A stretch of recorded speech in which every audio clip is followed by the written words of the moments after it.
Hello friends, you are watching success point with Manvendra Yadav YouTube channel. इस video में हम लोग समझेंगे जिन बच्चों को बिल्कुल भी इंग्लिश पढ़ना लिखना बोलना नहीं आता है तो बिल्कुल जीरो से इंग्लिश पढ़ना लिखना सीखिए। किसी भी लैंग्वेज को समझने के लिए आपको उसका बेसिक नॉलेज होना बहुत ज़रूरी है। जैसे कि हर लैंग्वेज में अपने वोवेल्स होते हैं, अपने कॉन्सोनेंट होते हैं, स्वर और व्यंजन होते हैं। वोवेल की संख्या लिखी है, ये कितने होते हैं? 5। ये सभी को पता है। ए, ई, आई, ओ, यू। ये इंग्लिश वर्णमाला के ये इंग्लिश अल्फ़ाबेट के वोवेल हैं, जो 5 जिनको हम कहते हैं 5 vowels. There are 5 vowels in English alphabet.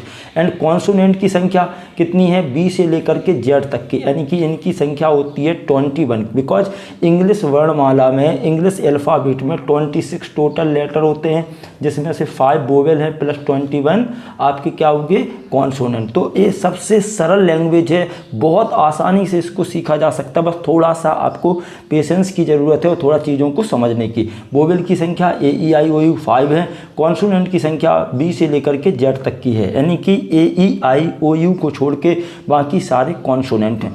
अब बात आती है कि सर हमें इंग्लिश अल्फ़ाबेट के बारे में तो बहुत अच्छे से जानकारी है, फिर भी हम इंग्लिश क्यों नहीं पढ़ पाते? Because we are Indian people and our mother tongue is Hindi language. So हम सभी चीज़ों को हिंदी से सीखते हैं। तो स्टार्ट करते हैं। हिंदी वोवेल की संख्या क्या होती है? छोटा आ से लेकर के, हम वैसे तो अव तक ही आते हैं, अंग और अहावी को भी इंक्लूड किया गया है।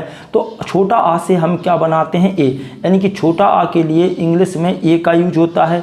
बड़ा आ के लिए उसी प्रकार से डबल ए का यूज होता है, कभी कभी हम सिंगल ए का भी यूज करते हैं। छोटी ए के लिए हम लोग आई का यूज करते हैं, बड़ी ई के लिए ए डबल ई हो जाएगा। ऐसे छोटा ऊ के लिए यू का यूज करेंगे और बड़ा ऊ के लिए हम डबल ओ का यूज करते हैं, कभी कभी सिंगल ओ भी यूज हो जाता है। और ऋषि के लिए आर और आई का यूज होगा। ऐसे ए के लिए, ए जो हिंदी वर्णमाला में ए जो स्वर है उसके लिए इंग्लिश में क्या होता है? ई का यूज होता है। आई के लिए हम ए के साथ में आई को जोड़ देते हैं। ओ के लिए बहुत सिंपल है, ओ ही रहेगा। औ के लिए ए के साथ में यू को जोड़ा जाता है। और अंग आ गया तो अंग मतलब ए और अंग जो एन का साउंड आ रहा है उसके लिए ए एन का यूज कर दिया। आहा तो ए एच का यूज हो गया। तो ये हिंदी वर्णमाला के वोवेल को किस तरीके से इंग्लिश वर्णमाला के वोवेल बनाना है ये आपने देख लिया। हम कॉन्सोनेंट की बात करते हैं। हिंदी वर्णमाला के जो कॉन्सोनेंट होते हैं वो का से लेकर के ज्ञानी तक होता है। तो का के लिए हम क्या यूज करते हैं? के का यूज करते हैं। सबसे पहले आपको ये रटना होगा, याद करना होगा। और आप लोगों को लग रहा होगा सर आज आप एक कौन सा वीडियो बनाने लगे, तो बिल्कुल बच्चों की बात है। हाँ, तो ये बच्चों की बात जरूर है, क्योंकि मैंने देखा बहुत सारे स्टूडेंट्स की डिमांड थी कि सर मुझे बिल्कुल भी इंग्लिश पढ़ना लिखना नहीं आता। तो ये स्पेशली वीडियो किड्स के लिए भी है और उन सभी बच्चों के लिए है जिनको इंग्लिश पढ़ना लिखना बोलना नहीं आता। आप सबसे पहले इन चीज़ों को सीखिए, फिर मैं आगे आपको बहुत शानदार मेथड, सफिक्स मेथड से चीज़ों को पढ़ना सिखाऊंगा। मात्र 5 से 6 वीडियो देख करके आप आराम से इंग्लिश पढ़ना लिखना बोलना सब सीख जाएंगे। परेशान मत होइए, बस चीज़ों को थोड़ा सा सीखिए। का के लिए हम क्या यूज करेंगे? के, यानी कि हिंदी वर्णमाला में जो का है उसके लिए के इंग्लिश में यूज होता है। खा के लिए हम देखो बहुत आसान है, इसमें एच एच जोड़ना है आपको। का के बाद खा है तो आपने इसमें के साथ एच जोड़ दिया। इसी प्रकार से गा का याद कर लो जी, और घा के लिए आपको जी एच का यूज कर देना। इंगा के लिए आपको एन जी का यूज करना। अब आपने चा सीख लिया, चा के लिए सी एच होगा तो चा के लिए सी एच के साथ में एक एच और जोड़ दिया, सी डबल एच हो गया। जा के लिए जे आपने यूज किया और झा के लिए जे के साथ में आप उसी में एच ऐड कर देंगे। इंगा के लिए आपको बाई और एन का यूज करना। टा के लिए आपने टी यूज किया। ठा के लिए टी एच, देखो टी था यहाँ एच जुड़ गया, टी एच हो गया। उसी प्रकार से डा के लिए हम डी का यूज करते तो ढा के लिए डी के साथ में एच जोड़ दीजिए, डा ढा डा ढा डी एच आराम से यूज हो जाएगा। इड़ा के लिए आपने एन यूज किया। ता के लिए आप टी का यूज करते हैं और था के लिए ता था तो टी एच यहाँ पर आपने एच जोड़ दिया। बोलो कहाँ प्रॉब्लम हो रही? दा के लिए डी का यूज, धा तो डी एच यूज हो जाएगा। ना के लिए आपको एन का यूज कर देना है। फिर पा के लिए पी, फा के लिए पी एच का यूज कर सकते हैं, या कभी कभी एफ का अकेला भी यूज हो सकता। वा के लिए बी फोर जो बा से बकरी होता है उसके लिए बी, और भा से भालू के लिए बी के साथ में एच जोड़ दिया। माँ के लिए एम, वाई के लिए आपने या का यूज कर दिया। रा के लिए हम आर का यूज करते हैं और ला के लिए एल का यूज करते हैं, यानी कि ला फॉर एल। और वा जो होता है, वा से जो हम वकील लिखते हैं उसके लिए डब्ल्यू या फिर वी का यूज कर सकते हैं, वी फॉर विक्ट्री। और उसी प्रकार से सा के लिए यहाँ एस एच का यूज होगा, ये ध्यान रखना। और इस सा के लिए हम एस का, और जो सपेरा वाला सा है उसके लिए भी एस का यूज होता।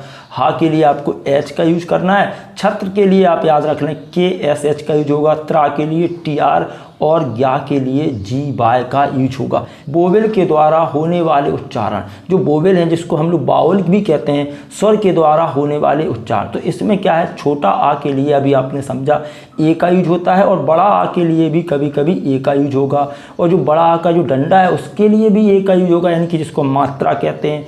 छोटा एक जो यहाँ पर जो ए है उसके ए की, या जो ए है इसके लिए भी कभी कभी ए बनाना पड़ेगा, मात्रा के लिए भी और इस आय के लिए भी, और इन दो मात्राओं के लिए। जैसे आपने कई बार पढ़ा होगा, मैं यहाँ पर एक एग्जाम्पल लिख ले रहा हूँ। हमने लिखा रमन, तो जैसे हमने रमन लिखा तो यहाँ देखो रमन, अमन, यानी कि आ का साउंड आ रहा, तो आ के लिए तो आप जानते हो ए का यूज होता है। लेकिन आप जब राम लिखते हैं तो डबल ए का यूज नहीं करते, यानी कि बड़ा आ के लिए भी हम यहाँ पर क्या यूज कर रहे हैं, ए का यूज कर रहे हैं। इसी प्रकार से आपने देखो मात्रा देखा होगा, हमने लिखा कैट, तो यहाँ कैट जब आप लिखोगे तो यहाँ पर दो मात्राएं आ रही हैं कैट, तो यहाँ देखो अय की मात्रा के लिए भी हम ए का यूज कर रहे हैं, तो कैट हो गया। इसी तरीके से आप रेट लिखते हैं, तो ये मात्राओं के लिए आप दिख रहे हैं यहाँ पर ए का यूज करते हैं, इसलिए आप इसको एक बार अच्छे से समझ लें, नहीं तो आपको परेशानी होगी।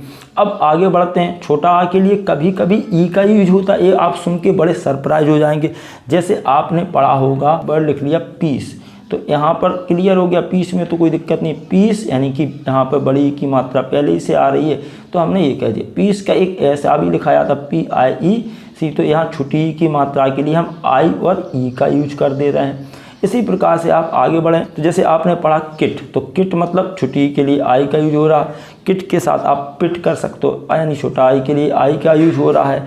अब आगे देखेंगे छोटा आ के लिए हम ओ का यूज कैसे कर सकते हैं। जैसे आपने कभी पढ़ा हो रोट, राइट की सेकंड फॉर्म रोट, तो देखो अगर आप रोट लिखेंगे तो इस तरीके से आएगा।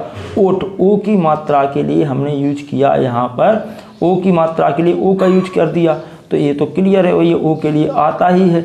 लेकिन आ के लिए कब हम ओ का यूज करते हैं, इस चीज़ को समझना। और छोटा ऊ के लिए तो देखो आप जैसे पढ़ते हैं कट, तो यहाँ छोटा ऊ के लिए यानी कि यू का यूज। इस तरीके से जब आप कम लिखते हैं, अब आप कहेंगे सर आ के लिए ओ कब आता है, जब कम लिखते हैं तो कम, अम, यानी कि यहाँ साउंड तो आ का आ रहा, लेकिन हमने लिखा COME, तो यहाँ पर आ के लिए ओ भी आ जाता है। आपको ये चीज़ों को थोड़ा सा देखना होगा, नहीं तो आप हर बार एक ही रूल से पढ़ेंगे तो प्रॉब्लम आएगी।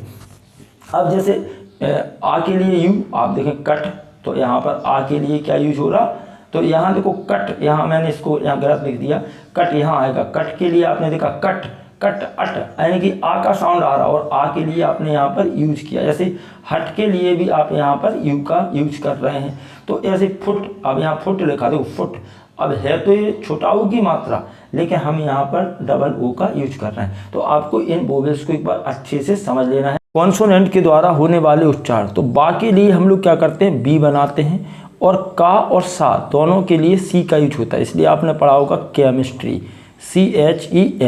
CHEMISTRY पूरा कंप्लीट होगा। ऐसे सा के लिए आपने पढ़ा होगा साइड, SIDE, साइट, देखो सा के लिए आपने क्या बनाया, एस बनाया। और दा के लिए और डा के लिए दोनों के लिए हम डी का यूज करते हैं। फा के लिए एफ का यूज होता है। गा और जा दोनों के लिए जी का भी यूज होता है। जैसे गाइड अगर आप लिखेंगे GUID, तो गाइड यानी कि गा के लिए जी हो गया। हा के लिए आपको एच का यूज करना है। जा के लिए जे यूज करते हैं, जैसे जस्टिस है, जजमेंट है, जज है। का के लिए आप के का यूज करते हैं, जैसे हमने लिखा कमल, KAMAL, कुणाल, KUNAL। ला के लिए एल का यूज करेंगे। एम यानी जो माँ है, माँ के लिए एम का यूज होगा। ना और इणा दोनों के लिए एन का यूज होता है, इसलिए आपने जब रामायण लिखते हैं तो आप लास्ट में इणा NA, RAMAYAN। पा के लिए पी का यूज होता है। क्यू के लिए आप क्यू का ही यूज करते हैं। आर और इणा दोनों के लिए हम आर का यूज कर देते हैं। और इस अगर लिखा हो तो इसके लिए भी एस का यूज करते हैं। और अगर हम सा का बात करें तो सा के लिए भी एस का यूज होगा। टा और ता दोनों के लिए टी। वाह जो आगे वाह और वाह दोनों के लिए वी का यूज। और वाह के लिए डब्ल्यू भी आता है, वी भी आता है, तो ये दोनों देख लें। एक्स के लिए एक्स ही यूज होगा। वाई के लिए वाई। और जा और झा दोनों के लिए जेड का यूज होता है। इसको कुछ बच्चे जीब्रा भी पढ़ सकते हैं, करेक्ट प्रोनाउंसिएशन है जीब्रा या जेड।